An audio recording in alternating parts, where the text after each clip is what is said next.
yo, it's your boy Ancient Albatross here again with the Cypher Unlimited crew. We have our usual suspects of AD or Alpha Dean. We have Spigs18 or Anthony. And just as a quick reminder, if you haven't already, be sure to follow us here on Twitch or subscribe to us over on YouTube. It's a great help for our channel. Really appreciate all the help we've gotten so far. And before I leave the other channel department, we are also live on Moonbeam. Moonbeam is now live open beta for everyone to try out. The Anywhere door is free to join it, and we are streaming on the Anywhere door on Moonbeam. So definitely check us out there if you haven't checked out Moonbeam already. But without further ado, Dean, what are we doing here tonight? Tonight's going to be a laid-back talk. We're going to talk about death, dying, and all of that good stuff in RPGs and what the impact is and what it's going to, how we handle it, and so on and so forth. We might touch on a couple other things, but I know death and dying in RPGs is what we're going to head off with, and Anthony's going to get us started. All right, so I think this is a topic we've never touched on. And hey guys, welcome back to the CU.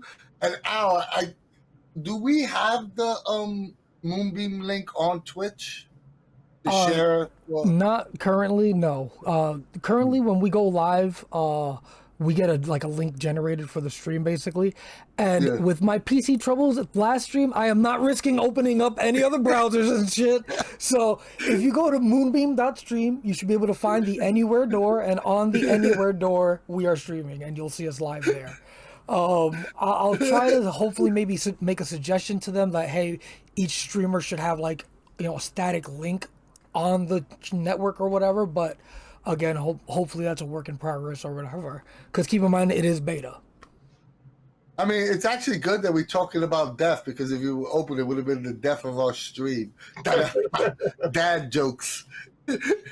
Early morning dad jokes. Or late evening dad jokes. All right, so yeah, we're talking about death, guys. Death either as a player or for your NPCs when you're a GM. How important is death to you?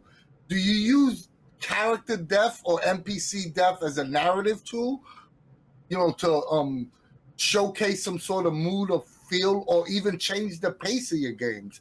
I think there's a lot of ways that death could be utilized, both as a player and as a GM, and I figure we'll talk about stuff like that, because I think this is a topic we never talked about. So my first question I'm going to ask is, how important is NPC deaths in your stories, if they're important at all, and do you ever utilize NPC deaths to move the narrative along? I'll go first because I probably have the shortest answer, because you guys know I don't run ever campaigns or anything, so most of my games are one-shots, and the NPC death does become kind of important, because I guess, spoiler alert, generally speaking, in my one-shots, there's an NPC that betrays the group.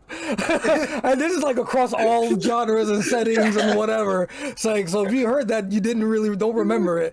You just spoiled your secret sauce in the first 5 seconds of the video. It's whatever. People are gonna forget I even said that. But yeah, so it ends up being a plot point, because the players end up usually causing said death, but it becomes in fact impactful, because before that happens, they're buddy, they're friends, and then they got to decide, oh shit, he's actually, or they're not actually on our side, so they have to wrestle with that, do we kill him, do we let him go, what do we do, So yeah, I think it can definitely be impactful, especially when the players are the ones deciding if the NPC lives or dies. That's my take, because I do mostly one-shots. That's actually a great point I hadn't even thought about. Sometimes death doesn't necessarily mean the eradication of life. It's the death in the story. You're no longer part of the story. I didn't even think about that. Well, see, and that's what I was going to say. For me, it's situational. I have literally made a character's death, or should I say an NPC's death or something like that, the catalyst for the entire adventure. But in other cases, if it's just depending on the type of one shot, there may be the expectation that even players are going to die, especially running a horror game, or, if you're going to run something that's a little bit more gritty, I set the expectation at the beginning of the session. So player death and NPC death can be very motivational and moving too. I mean, real quick before you jump in, I was just gonna say, think of it this way. Those of us out there, just about everybody out there has ran or seen "Leave Those Ghosts Alone." I mean, that's a prime example of a character death actually being a story beat. I mean, you brought up a great point, Dean, and it kind of goes along with what Al actually mentioned with the one-shot thing. Character deaths in one-shots are great story starters. Like they're fantastic story starters. You need an excuse to get everybody to join together to become a party. Kill the NPC that's with them in the first scene of the game. You know what I mean? Like, hey, you killed Charlie. We gotta fight. We gotta put aside our differences and for the next 4 hours adventure together. So that's actually a fantastic point. That's in one shots. That's a great narrative tool. An NPC death is a great narrative tool to get the group together. And Dean, you mentioned something that I should have started the conversation with: safety tools. Yeah, death can be triggering to people. So whether it's going to be a game that has a lot of NPC death or a lot of opportunity for player death, they should definitely be a discussion beforehand. It's like, hey, look, and you guys know I run a high death count style game. I like games where I TPK the entire party, but I always say, like all my zombie games, I'm like, yo, dude, there's a 75% chance you're not gonna survive this game. Like you tell them beforehand. When you run horror games, you tell them beforehand, hey, look, like K-Hub said, Charlie dies in every game I've ever played, but now it's a running joke. Like Charlie knows he's gonna die. He's just waiting for the moment when it's gonna happen. You bastard! You killed Charlie. Kezrek in chat made a great point, or I guess observation, whatever, also known as the Worf effect. Have the allied badass get destroyed to show how much of a threat the enemy is. That's also quite valid, yes. Yeah. And maybe I'll switch things up, and instead my NPC will die in the beginning of the game in a heroic fashion instead of being the jerk that betrays. No. Oh, what was that movie that BFS? You ever see BFS where they killed the twin guy or whatever? The twin his twin just shows up like 5 seconds. It's the same actor. Yeah. And he started sleeping with his wife. You remember? Yeah, it's literally a running theme. He just became the same guy. Person, he's a terrible person. Oh shit! Yeah, that'd be a hilarious way. Like Worf gets killed, and then Dorf comes like, "I'll avenge my brother." Like his twin, played by the same actor. With the same voice. It was quite literally the same actor. Yeah. Oh shit! And just to keep continuity, he was like, "Refer to me as him." Oh yeah, his nickname. Like, call me his nickname. I forget what his nickname was. But call me his nickname. Yo, we should NPC BFS is a hilarious movie. We should make a BFS one shot. We haven't done a goofball one shot in a while. No, we haven't. That would be fun. Circling us back into our topic. Ken up in chat said, I'm an old school gamer. I'm 110% okay with my GM being a bit brutal on me, but I'm also super good with other playstyles. Oh, he said something else here too. Let's go back to NPCs a little, because I have a couple more questions I want to ask you in the chat, right? When is okay? We talked about killing the NPC in the beginning, right? But how about on a campaign or over the course of a couple of hours into a session, and this happens to a lot of GMs, and an NPC just accidentally dies, either whether it's horrible rolls from the players or the players put the NPC in an awkward position where you as a GM, you just can't, you can't change their fate and the NPC dies. How do you handle that as a GM? And how do you think it makes the players feel when their decisions... It's one thing when you pre-plan a death of an NPC. It's an entirely different scenario when the player's actions kills the NPC. So, you want to go ahead? Yeah, that for me is fun because I love when the players do something cause an NPC death because I lean into it. I lean into it big time. I use it as, I play it because I especially love it when it happens to an NPC they've grown to become, very attached to. Like, one game we were playing, they operated out of a little small village, and they had the lady who ran the local, like basically general store, and there was an invasion, and they ran into her place, thinking they were going to hide, but one of them had been marked and tracked, and they just went in there and like murked her. So I leaned right into it. I made them feel so bad that they got, Susie killed. It was great. So, we got some great comments in chat. Hey, that's cool. So, new time chatter, Mute Banshee, thank you for coming by. I never really read Fabula Ultima, so apparently in that game, when you hit 0 HP, you either sacrifice or surrender. If you sacrifice, your character dies, not accomplish something great in the process.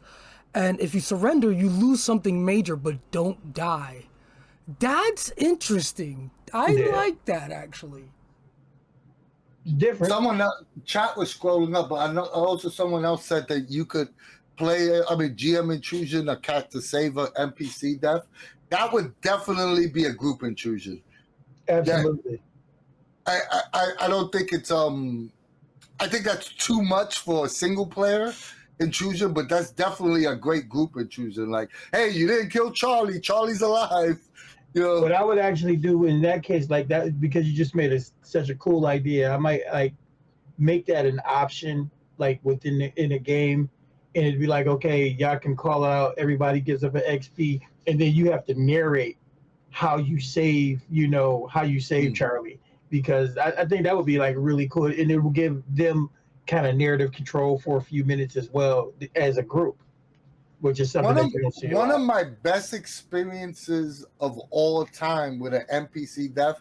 I was a player, and we were playing.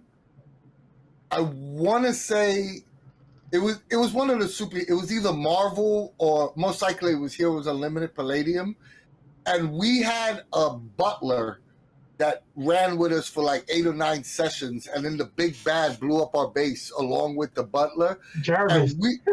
And we blew up. We spent 2 sessions planning a funeral, and those were such memorable because every player got a chance to get up and give a eulogy, for the NPC, and it actually got kind of teary-eyed. And then my friend David, who was the GM, being the asshole that he was, we were in high school, he had the big bad attack again at the funeral. Bruh. But we were teenagers. But I remember the 2 sessions of us planning this funeral and, everyone, going home and writing their eulogies out. That, that's the sort of NPC death impact in a game that really adds to the narrative, and it brings an emotional state. No, so real quick before we leave this, because it just popped into my head, it'd be hilarious in your story if the BBEG shows up at the funeral, but to pay respects, not to attack, not to they're just there to be like, damn, I can't believe it went this far. Like, I would use that. I would even take it a step further. I'll be like, maybe they had a secret relationship with the butler, and Butler didn't know they were the BBGE or whatever. That would be awesome. My bad, bro. Jesus says the BBEG shows up. My bad, bro. We're like flowers and shit. Oh man. Oh, sorry, I didn't mean to derail. No, that's great. That's awesome. No, that's actually hilarious. I would use it. But that's a good RP moment as a GM that you could suggest, hey, yeah, I know this stinks that such and such passed away, died, but maybe a guy should think about planning something for him. And and it's it's a story branch that gets created by the players in game that I personally think, because this happened damn near 30 years ago, and I still remember it. I still remember going home and what I was going to write, trying to remember what happened in past sessions that I could bring up in my eulogy. You know what I mean? So that's actually pretty awesome. You know what I mean? So I think that's actually a cool thing to do.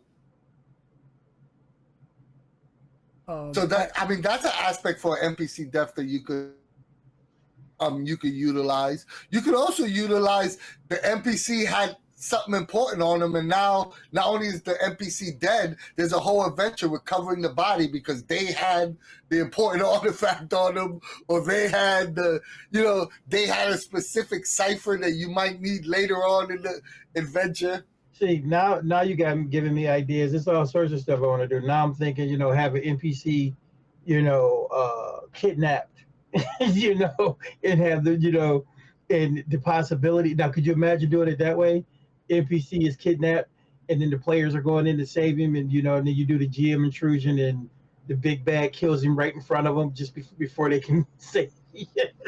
I mean, that's a great GM intrusion if you really think about it. Like, hey, we need this. Oh, it was in Charlie's body 2 sessions ago, and nobody bothered to grab Charlie's body.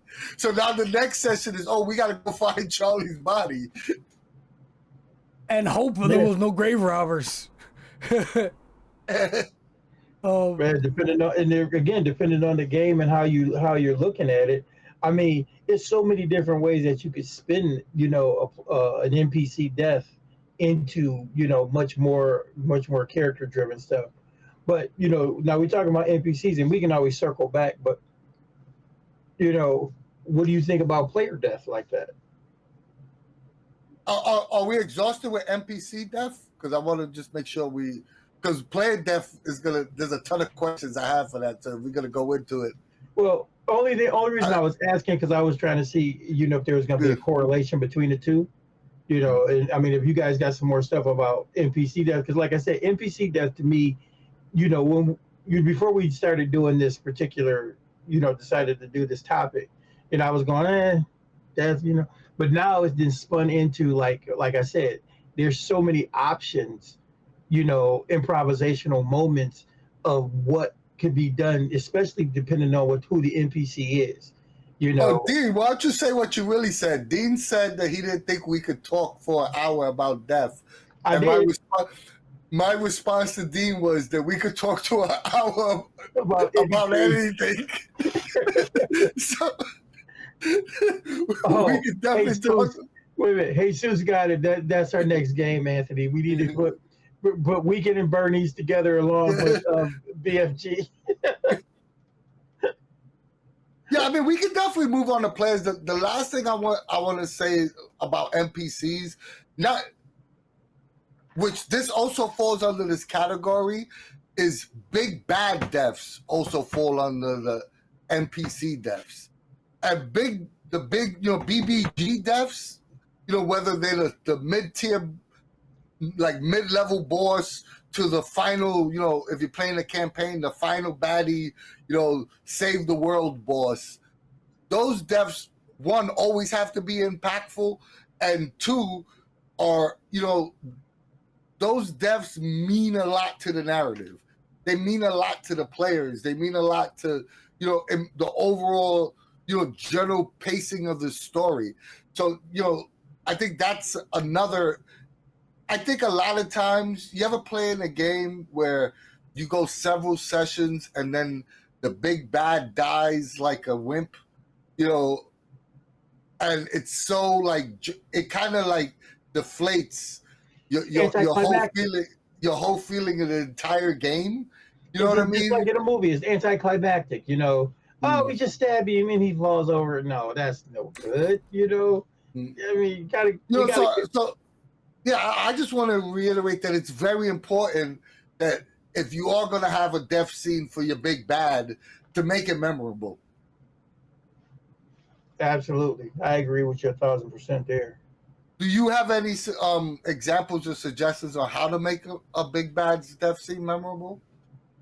Well, I mean, there's a lot of ways to do it. I mean, if you remember correctly, that one GM roulette we played, and I ended up being the GM at the end, and you guys were fighting against the dreadnought, and Al kept dropping his car on him, because he was using his car as a weapon, and he was, and he could manifest. Remember, he could manifest his car. So it was, I could have let Al just drop the car on him like 2 more times, and he would have been dead, and that would have been like really boring. So you know what? That's where you come up with those options and those things. So that's when the GM intrusion came up, and the dreadnought separated into its component pieces, and became little drones that you guys had to have even more conflict with. And if we remember correctly, that one drone actually did get to put the wire in the port and download his consciousness. So if we ever decided to come back to that particular game, the BBGE wasn't gone per se. Kind of did the Ultron thing. So it's always like, to me, having those optional ways to make that whole situation seem a lot more epic versus just a mundane ending. What you call it? Before you proceed, because I doubt you guys are looking. Zeal Zaddy on YouTube says, make their death matter to the players. Even better, make them feel like it was a bad thing as well as necessary. That is definitely like, yeah, you see that a lot in like what you call it, like Invincible. Like he kills the bad guy, but he had to do. He didn't want to do it, but it was necessary to. He had no choice. Yes. So yeah, that's definitely a great way to make death impactful. Or it was funny. It was okay. I was just gonna say, like, what just piggybacking on Al was like how make it impactful or make it mean something, or you make them find out after the fact that, oh my God, this guy really wasn't as bad as we thought he was, or he was coerced or something like that, where you make the big bad not really as bad as he was. So now the players have to do some soul searching and look at their moral compasses and so on and so forth. It's funny that Zeal Zaddy mentioned that, because in my Tolis campaign, the misconception of Azrael, the whole concept of the game is they thought they were fighting the devil, like the ultimate evil. But so he basically allowed them to kill him, and he wanted to die. Like the purpose of his death was to spread evil throughout Tolis, throughout the city. So, they went through like this whole 8-session arc where they were going to kill him, and then finally decided that that one of the characters had to kill themselves and take his place, because they finally realized that, hey, if we kill this person, it's actually going to be worse for the world than if we allow them to stay alive. So they killed him, and then realized one of us have to sacrifice ourselves and take his place and hold back all this evil from coming into the world. Become the gatekeeper. Yeah. Which Infinite Construct was the character that decided to sacrifice themselves. And that's what I'm saying. When you think about stuff like that, that's that aspect, like we're saying, make the death, truly mean something on a different scale, which adds to your story in general. And so yeah, that's a fantastic point. Zeal on YouTube again says, get bad guys to seem like just someone trying to make a difference for the better, but their version of better. It's the Dr. Doom argument, right? Like if you look at Dr. Doom through his eyes, he's not necessarily, or Magneto is a better example. He's not necessarily evil. He's evil to the world, but in his eyes and the mutants that are under him, he's their protector. He's stopping oppression. So it depends on what side of the spectrum you're looking at, whether this person is evil or not. So if you create characters that are gray, are not just black and white. I'm good, I'm bad, but they live in that gray area in the middle. Those are the most interesting characters to have, period, in any game, and those are the best villains to have because it creates the inner turmoil for the players to say, hey, I know we're supposed to beat this person. I know this person is doing something horrible, right? It's doing something that we have to stop. But in some level, I don't think this is a bad person. Right. Or you can even, in another thing, subterfuge, sometimes where, because I've done this in the past, is actually had them find out that the person they thought was the villain really wasn't the villain, and the person that they had hired them to do the job and everything else was the true villain. But put this person. You learned that from Al. That's Al's playbook. No, Al's playbook is just to have you kill the NPC if you get into the game, But what I'm saying is, and I mean they just did it. They just did it. You just brought up, baby. Think about it too. You brought up because they just did it in the comics where Professor X is actually the asshole, and everything is versus Magneto being for all these years, these decades, we thinking it's Magneto and it's actually Professor X. Kenneth also brought a great point too. He said, although some of the best high tier villains are morally gray, we see a lot these days. But sometimes I miss the classic 80s. The bad guys just plain bad. I like complex, but sometimes you just need a crackling maniac, and it's okay. Absolutely. Sometimes you just want that Skeletor. Just that guy that, I'm just a badass. I want to kill everything. Absolutely. You want the Juggernaut. Yeah, I'm not a nuanced writer. My villains are generally like that. Like the dreaded Florida man in my one home campaign. He was going to be our BBEG, but that game fizzled before we got to him. Hey, Sue said every villain group needs a rhino. Yeah. You're smash. No, but it's true. You got to have that mix. You know what I mean? And it also depends on the party, because if it's a beer pretzel murder hobo game, they don't want a complex. Like my brother is the epitome of the murder hobo player, and he's said a whole bunch of times holding his beer like, yo, dude, if I want to have my emotions, I'll stay home with my wife. You know what I mean? Like, he just wants to show up and kill things. So he got some pent-up aggression that he needs to get out. Just tell me what I gotta kill and what number I gotta hit, So yeah, it depends on the group, Oh man. Well, I like what Aloof and Poof said. He said, personally come around since I set the evil plan in motion, but now it's bigger than me. Got to finish what I started. Yeah. Zil Zaddy moved over to Twitch. I'm sorry, we on so many platforms now. But welcome here to Twitch, Zil. Oh yeah. So yeah, I think we exhausted NPCs. Now we can move on to what I think is the most, where we're gonna have the most discussion and possibly the most disagreements. I'm not entirely sure yet, but player deaths, because I think player deaths are weird. Some people are okay with it. Some people like to die in games, and some people just get so upset when their characters die. So let's just start off with that. What camp do you fall under?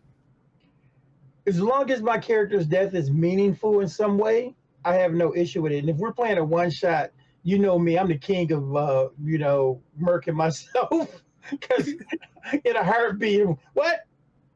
I'll take the bullet, but I'm going to go out heroically. That's kind of the thing, especially in a one shot. But I think, as a GM, looking at it through the GM's lens, I try to do the same thing for players.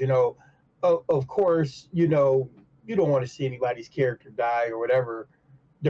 But if you do something stupid or you bring on your own death, I'm taking your ass out, and you're just gonna have to deal with the consequences. So, how about you, Al? You guys again know I don't really play much in campaigns. So one shot's just like Dean said. Like I'm all about if something heroic, like, there's a heroic sacrifice moment or whatever, I'm the first person to be like, yo, I jump on the fire, or, I jump in front of the train, or whatever it is. But I feel like in a campaign, and Jesus said it best. Let me scroll up to see exactly what he said verbatim. If I'm in a campaign for over a year and don't get to have a cool death once, I'm a little sad. I feel like I would be the same way. I personally don't think I would get attached to a character for, like, let's say we're in a 5-year campaign or some shit, right? I don't want to play that same character for 5 years. I would want that heroic death moment, and then I move on to the next guy in the same campaign. But like he said, I want it to be like a cool heroic type thing, like Dean was saying, cool heroic type death. But I'm also of that mindset of, if I put myself in a stupid situation and I die because of it, that's fine. Even if it's not heroic, like, I know the consequences that come with my stupid action, and if death is the consequence, then so be it. Like, I don't get attached, is what I'm saying. So yeah, I'm okay with player death. Hold on, D. You spoke. I didn't get a chance to give my opinion. I'm 100% in the camp with you. I'm okay with character death, and I even search for it, like what Dean said, for that memorable moment that if I am going to die, I want to go out in a, Young Guns Blaze of Glory type death. I just want the death to be based on my actions. So whether it's me setting up my death, or me having bad rolls, or me making poor decisions, I'm always okay with any character death for myself that was directly involved my actions. Like, I made that death happen, whether it was good, bad, or indifferent. I made that death happen, right? I'm okay with that. What I'm not okay with is, and I've played in some games like this, where the GM just is choosing someone to kill to make a point in their story. And I've played in games like that. You know what I mean? And when you feel like you don't have any say in how your character died, I could see being upset about that. Jesus brought up the point that I was going to get to. He said, I'm a little salty if it's just bad rolls. And I'm kind of with him in that case, especially as a GM. As a GM, if it's just bad rolls, I will do something to mitigate that death on some level. If I see it happening, I know it's a bad roll. Like, let's just say we're playing Cypher, and I tell you to make a speed defense roll, and you've been rolling 1s and 2s all night long. So there it goes. It's just real simple. I'm going to come up with some excuse, give them a player intrusion or a GM intrusion or something to mitigate that, because I just don't think that's fair or fun. Vicious Rookie, thank you so much. Thank you so much for gifting the 10 tier 1 subs. We really appreciate it. Thank you so much. Just since you mentioned it and broke conversation, that's actually a buddy of mine in real life. His name is Eli, so thank you, Eli. Eli, thank you very much. We appreciate it. Bro, you're a maniac. What the hell? Yo, Dean, it's also worth mentioning that character death is also based on the game premise. Yes, right? Absolutely. And because I think some players would be less likely to be upset if you're playing a zombie apocalypse game, a stay alive game, and you roll or you roll shitty, a Cthulhu game, you roll, because those games are based on rolling shitty and dying. Well, yeah, you know what I mean? The expectation of death is there. Paranoia. Yeah. There's like a ton of games like that. Yeah, the expectation of death is already there, so that's different. I'm saying, I'm speaking more so, like, especially in a long-term campaign or something like that. I remember playing D&D years ago, and I had a character who made it. This was when we played AD&D, so there were no level caps, and I had a 29th level character, and he ended up dying. It was against the big bad, but it was a meaningful death. It was worth it. I mean, I was attached to the character. I played this character for like 4 years, but hey, it was cool. It was like, okay, let me make the next one, because he got to go out in a blaze of glory. But you know what a tool I like to use, and your guys all experience this. I run a lot of horror, right? And if I want to TPK the party and get it out of my system, I always kill you in the first 30 minutes of the game and then give you another character, like Cowboys versus Aliens. Yeah. You know what I mean? Like, I'm going to set up the first 30 minutes of the game, not tell you, like, hey, these are the characters you're playing, kill those motherfuckers off, and then give you, okay, here are the real characters you're playing. So, one, I'm showcasing that this is going to be lethal. I'm showing you, look, you're gonna die. You could die through your actions. And I got the death out of my system. You know what I mean? So now I'm like, okay, now I'm gonna build the suspense. And, now if you die, it's on you. That first death was on me.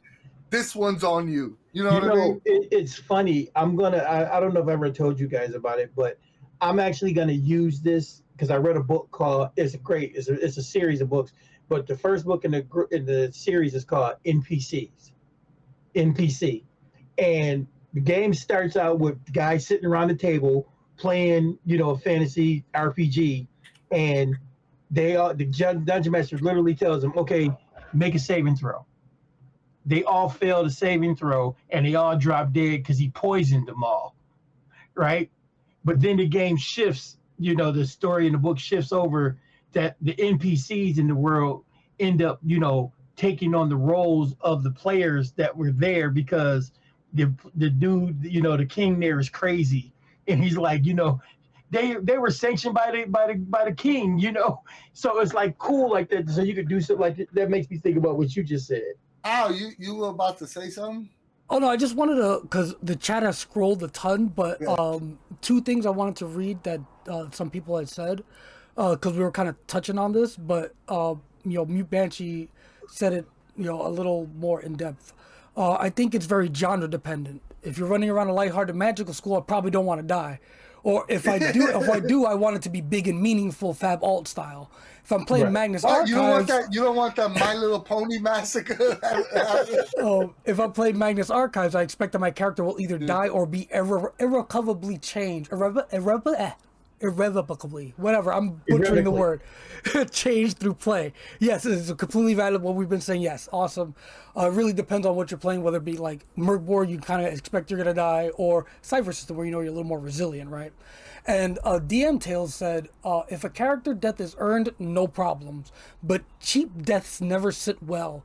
I've always struggled with save or die poisons, for example, which is very valid. Like, if it's just like a coin flip, essentially, that it comes down to where their character dies, that sucks. Yeah. I think it was in 2nd edition D&D, I lost a character that you probably had 30, 40 sessions in to a saving throw, and that felt like crap. Yeah. To what saving throw? One saving throw, and that's what I'm saying. That's one thing I like about Cypher. Stuff like that, it allows you to kind of move away from it. I don't like that whole concept of save or die. I really do appreciate, like you said, something meaningful. Ken kind of brought it up. He said it's a fun character concept where everyone plays a wizard that gets killed or captured, and then everyone suddenly plays the wizard's familiars for the rest of the game. Something like that would be cool. The next time we play supers, now I want to play a character that his only superpower is that he could die and resurrect. And I would just want to run into every scene, like just sacrifice myself and then come back to life. You know what I mean? That's basically Kenny from South Park, Mysterion. Yeah. That's Mysterion. That's Mr. Immortal from the Great Lakes Avengers. Yeah, I want to play Kenny from South Park. Or the Immortal from Invincible. Mr. Immortal from the Great Lakes Avengers. He has no superpowers as all. He's just, and he gets mangled. He gets mangled. So that's who I want to play the next time we play a Supers game. Oh, you hear me see Ken say it? Yeah. Oh, man. Well, it depends on what time. Normally like 8:30, 9 o'clock. Yeah, I got to put the kids to bed. Yeah. Oh, man. Yeah, I would definitely play that. Yeah, I forgot. I had another great question to ask as you guys were talking. It was good guy. Dean, say something so I can remember what I was thinking about. No, I'm just saying. DM tells he's just wild, deep Avengers cut. Absolutely, man. I love superheroes. I mean, you guys forget who we're talking to here. But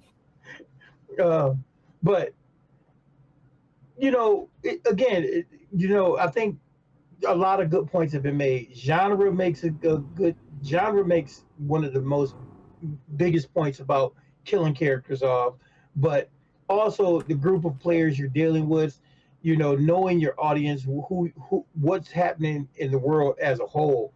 And I think all of those factors, make a difference in how you would do character death. Like you said, because you run zombie games, and I've never survived one of your zombie games. I get close, but I've never made it to the end. The last 2 zombie games I played into yours, I was the last person to die in the one game and the second to last in the other one, and only like one person made it off the Intrepid on that last one. My favorite version was the one where I think it was Mike, that he was the only survivor, but he had your guys chopped off his arm at the very beginning of the game. Very beginning. Yep. He was the last. He was the only survivor. That was actually a lot of fun. The one guy was the amputee, was the guy that survived. He was we cut his arm off to save him from turning into a zombie. And remember, I shot I had the RPG, and I shot it into the deck right in front of me to take every. So it was like, hey, I'll take that, But it was great. I remember what I was going to ask. I want to tie this into Cypher system. Let's talk about death in the Cypher system, because I think every system handles death differently. Some obviously handle it better than others. What do you think some of the tools are that make Cypher system character and NPC death effective? And how do you think Cypher system as a whole handles death? Well, Cypher system as a whole again, I know we're fanboys, but Cypher system handles most things well because it becomes narrative more so than it becomes mechanical. And I think that gives us an edge in the storytelling. It also gives you, when you decide, like I'm saying, that whole thing on that zombie one, when I, shot the RPG into the ground and blew a big ass hole in the ground, blew myself up, blew up like 100 zombies, and gave people the ability to, get away. That was I did it with a player intrusion. I'm a respectfully slightly disagree. No, I think that Cypher handles death well with the supplemental rules. If you just using the base rules, I think that this is an issue that a lot of people have with Cypher system, right? If you just using the base rules, people tend to feel like with the 3 pools and the way damage is distributed between 6, 4, and 2, the assumption is that it's a lot harder to kill players. So it's a lot harder for death to happen.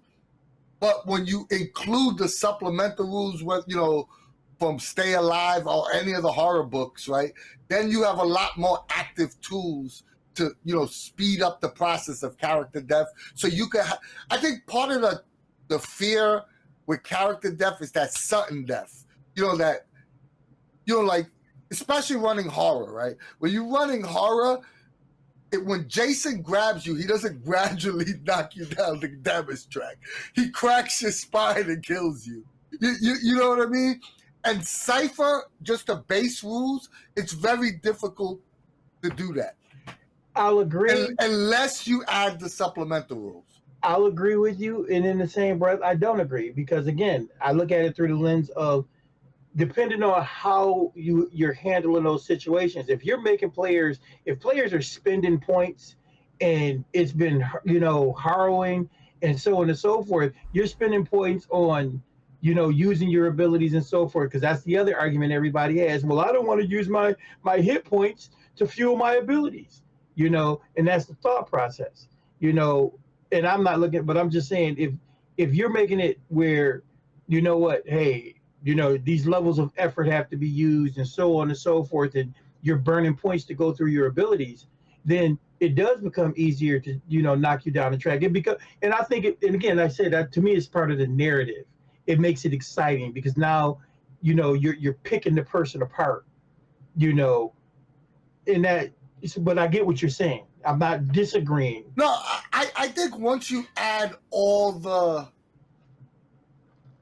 supplemental rules like the the horror mode, the Iron Man mode, or Prestige mode. Having villains not deal points but straight off the damage track. What's the Magnus Archive thing with the mental state rules? The stress point. The stress point. All that all of a sudden makes it very easy to kill a character. And they wouldn't have added those rules as designers if they didn't feel the way I felt, that it needed to be adjusted to make it more lethal, make death happen more quickly. Well, let Al chime in. Oh no, all I was gonna say is, and this is again, I guess maybe obvious camp. I homebrew a lot of shit. Like I don't run monsters as is from the book, right? So if I'm playing a game or running a game that I want to be deadly, these monsters or creatures or whatever, they're not gonna deal like the 2, 4, 6 damage, right? They're gonna be doing like 15, 20 damage, right? Like they're gonna be the attacks are gonna be impactful if I want a dangerous deadly game, right? You're not locked into what's in the book because it's what's in the book. You can just, if you want a deadly game, just make a deadly NPC. That's my mindset. But again, like I said, I agree with I agree again that genre has a lot to do with it. And I think game as it's designed. If you're thinking about playing a fantasy game or an action game or whatever, you don't want your character, 5 hit points and you're done. You don't want the 0 to hero old D&D style. I 100% agree with you, Dean. Death by 1,000 cuts works in fantasy phenomenally because that's what you see in fantasy. Exactly. You see the Conan with all the slashes. Exactly. And Cypher handles death by 1,000 cuts. Great. Right. And then I think the other side of the coin is why those supplemental rules came out was because you did need them for, because, you think about it. Even if you ran the Curse of Strahd, if you're running the Curse of Strahd or you're running Old Dark Sun or something like that, those games are lethal, even for D&D purposes. But the difference with those is that they're made for high level. Whereas now with Cypher System, hey, you want to run a tier 1 horror game? All right, Iron Man rules, let's do it. And here we go. And you don't take anything from the characters, but you add an element which gives you, again, that horror movie aspect. They're running through the woods, so they're expending points to jump over the tree branches and weave in and out of and they're spending points to hide and so on and so forth. But then by the time Jason gets to you, you got 3 points left in your might pool, your speed pool is down, you're done. And like Al said, make your big bad do stupid damage. Make that enemy, put a hurting on you. What Sho'nuff say in The Last Dragon? Got something real in these hands for your ass. Also, I think it's worth mentioning something that Cypher System excels at is avoiding those stupid rogue character deaths that might upset the player with the intrusion. Cypher System has that built-in mechanic that lets you roll back any major mistake. The intrusion mechanic is essentially, we've been saying this for the last 5 years, it's the whiteout of the game system. So if a character dies because of a bad roll and everyone at the table, including the GM, feels that, hey, this is crappy, we'll roll it back with an intrusion. So that's one thing that Cypher System does provide you, and that also is in line with talking about character deaths, the avoidance of character death. Right. And that's Brilliant Loser made a good point too. He said taking mental damage from the jump scare, losing speed from jumping out the second floor window. Jason ain't grabbing me at full hit points. Hey, Susan, perfect answer. But I think And I think that is the one aspect that why I feel Cypher does it very well, because it gives you tools as a GM to craft the style of game and what, you know what I'm saying. And then again, and even when with the style of game or the genre you're running, that will kind of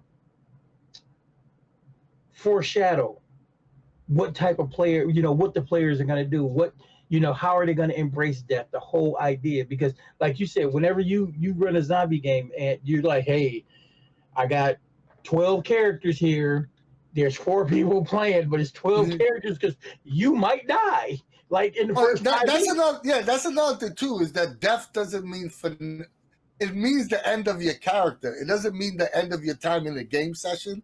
And I think sometimes there's a blur. People don't realize that. Or at least specifically, if you're running a game where you know that character death is going to happen, have multiple characters, and be like, hey, just grab a next one. We'll fit you in. We'll move you on into the story. I think that kind of lessens some of the blow of the emotionally of seeing your character die. And you said something else in that having multiple characters, they've even done that in Cypher system with first responders. Yeah. They literally tell you make 3 or 4 characters because the possibility of one of those characters dying is huge. I always forget about first responders.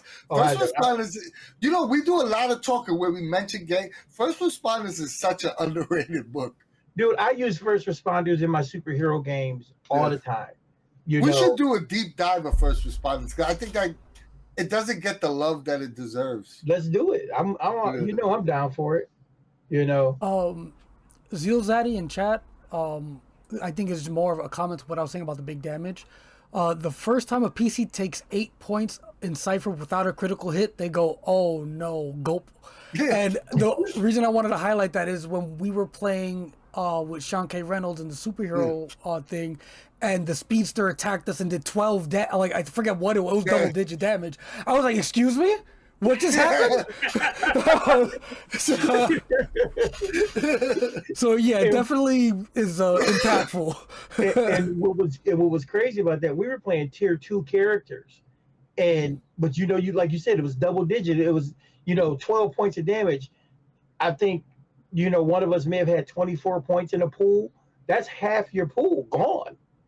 I mean, I think it's worth saying, speaking of Sean K. Reynolds, literally right before the show, we confirmed that Sean will be back to run Gunslinging Nights with us sometime next month, right? I don't think we settled on a date. And, it's always the 3 of us, and we take someone from the community.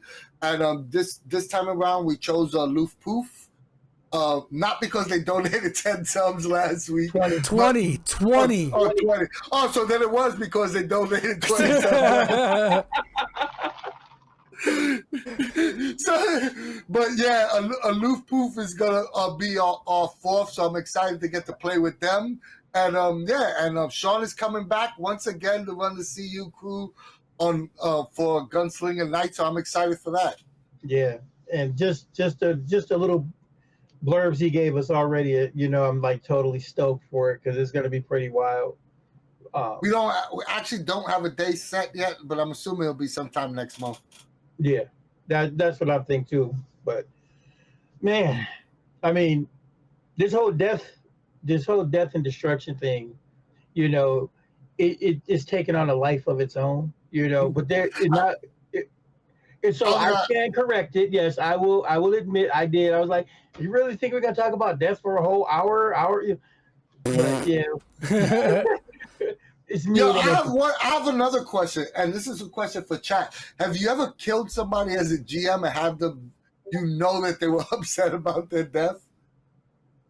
Or you've been the person? No. Yeah, I killed somebody once, and they were, I want to say at the first CypherCon in the Warriors game, and they were like I kind of realized that maybe it was a mistake because they were like, okay, quiet. And I was like, hey, we could give you another character. No, that's all right. I got to go. And, I'm sorry. I didn't mean to.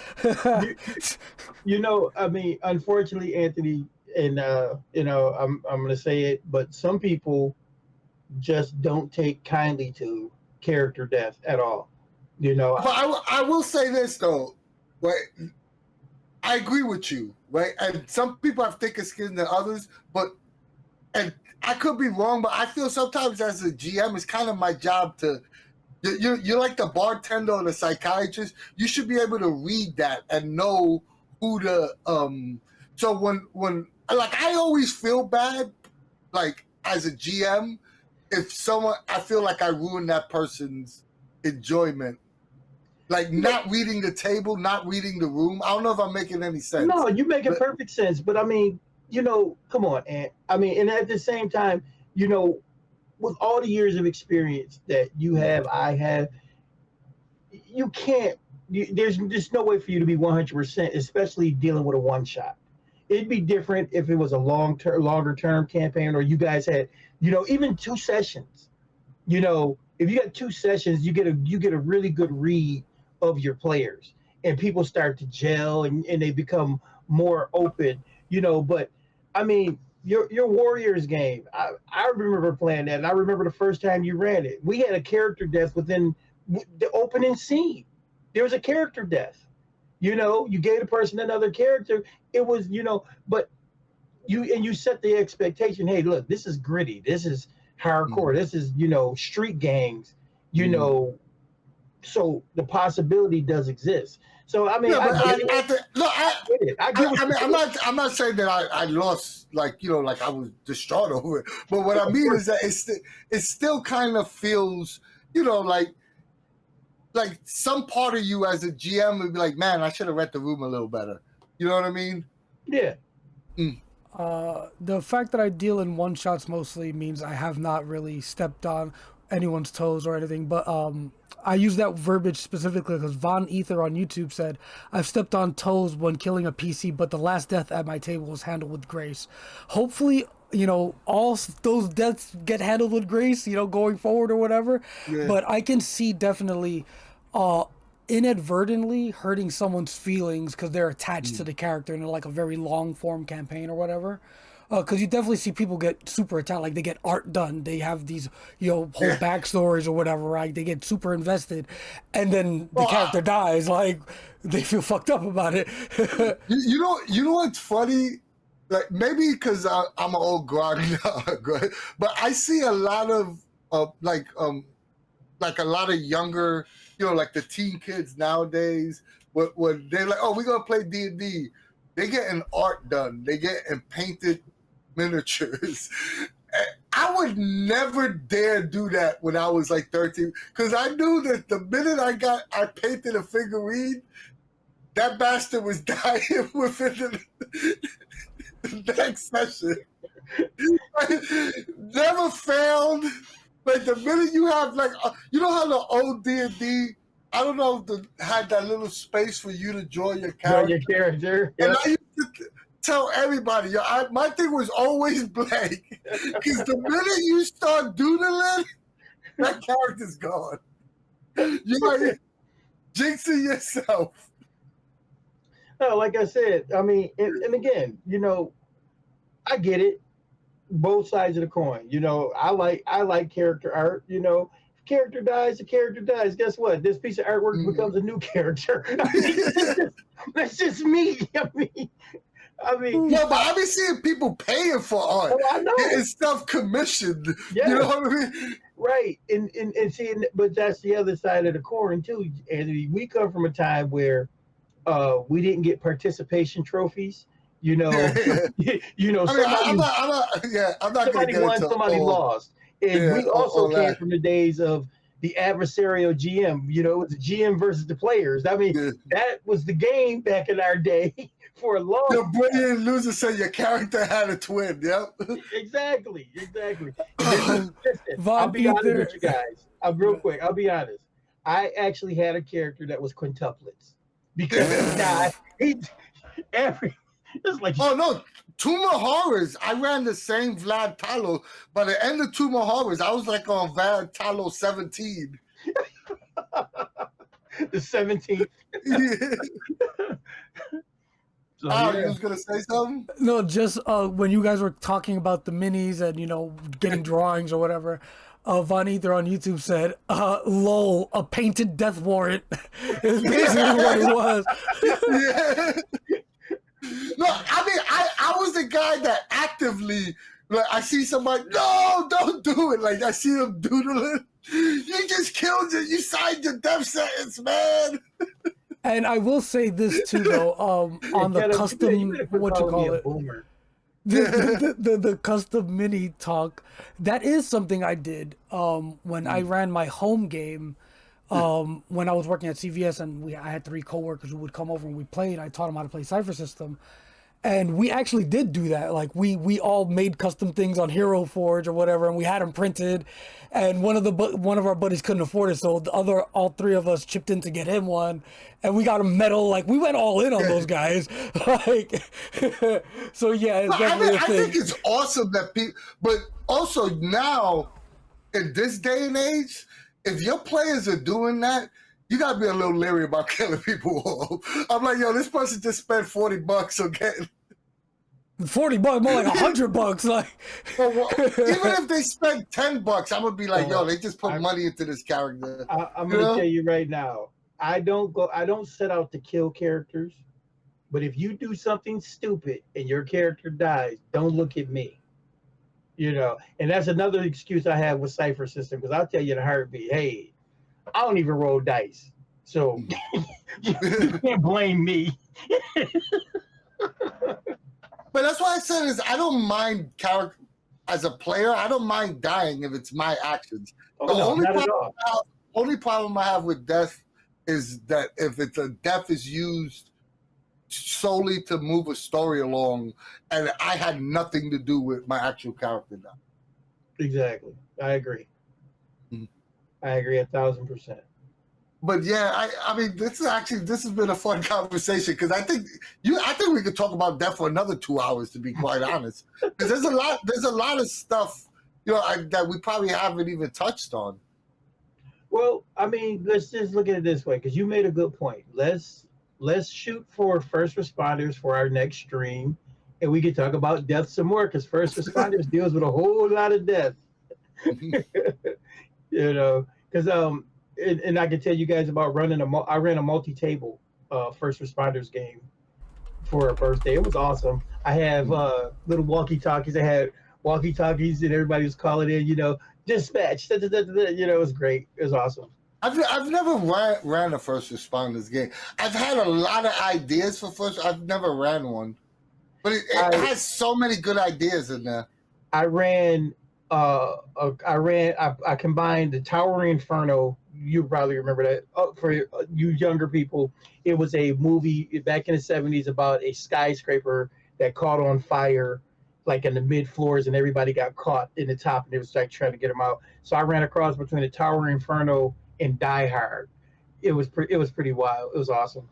I mean, this is something I think we spoke about offline about a Moonbeam show idea. And I'm almost positive we spoke about this, but running an actual play, because I think one of the problems with, not to get into like the business aspect of MCG, right? But one of the problems I feel is that they don't give their games enough time to breathe organically. What I mean by that is they will release something like First Responders, which is a hell of a good game, but they don't give it enough time for people to start playing and people to start streaming and playing it. They on to the next great thing behind it, right? And that's a great problem to have as a collector, because you're constantly getting these great books. But it does a disservice to the game itself, because I could say that about It's Only Magic. I could say that about First Responders. These are fantastic games that I felt didn't have enough time to breathe within the gaming community. Dude, I agree with you 1,000%, because I say the same thing about, like the new model that they use at Wizards of the Coast for D&D. Mm-hmm. Every 6 months, there was another, before it was another adventure, mega adventure. So you get to play your character. If you made it to the end of that adventure, by the time you made it to the end, here's another adventure coming out. So you don't get the chance to explore the characters. You never got to explore character options with the way it was set up. So I agree with you 1,000%. Jason, well, I think First Responders was a tribute to the people who worked for Tough Job during COVID lockdown. It probably was, and also Shauna Jermaine, who wrote it, was a first responder. She was a fire person for several years as well. EMT. So, she was an EMT for several. So I think that was more of a personal passion project. But it still doesn't change the fact that it's a great game that really doesn't get the love it deserves. Yeah. I think that should be our first Moonbeam series, is run a game of every single, we'll start with Numenera all the way down to every setting, and we could get guest GMs, we'll run a game for every single one. Because like I said, there's a ton of those games that personally I haven't played yet. They've read fantastic books, but And then I'll throw this out here to you as well, Anthony. And let's not. If they end up being one shots, fine. But let's not build them as one shots. Let's build them. Just let them build out. If they're set up a story arc, and instead of trying to encapsulate it in 4 hours, see where it takes you. And then that way it kind of showcases it more. So if we get 2 or 3 sessions out of a book, or whatever, or somebody comes up with a great idea and it ends up being 6 sessions, great. Yeah, we could definitely work off the logistics offline, but yeah, we could definitely figure out like what the actual game plan is. But I think it's loser. There's nowhere in hell anybody's want to stay alive but me. I love you, Jesus. But I'm pretty sure that Claim the Sky and Stay Alive are pretty much booked up. Because I'm running the Origin. I'm telling you that right now. So they Claim the Sky might be open. Maybe. And Al running Predation, so you don't even don't even try it. But yeah, we could definitely bring people in to run.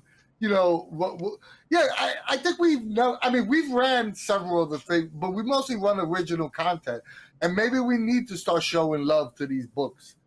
Yeah, like I said, I love all the products. I just don't think they have enough room to breathe. And Anthony, that was the other thing I was saying. That I think a good thing to do, especially when we get to the white books. Because we talk about the white book itself, but we've never talked about the settings. Let's go over the settings in the white book, and then boom, the next thing that comes up is that we're going to do an adventure in that particular setting in the mini setting to showcase it, because those settings they're solid.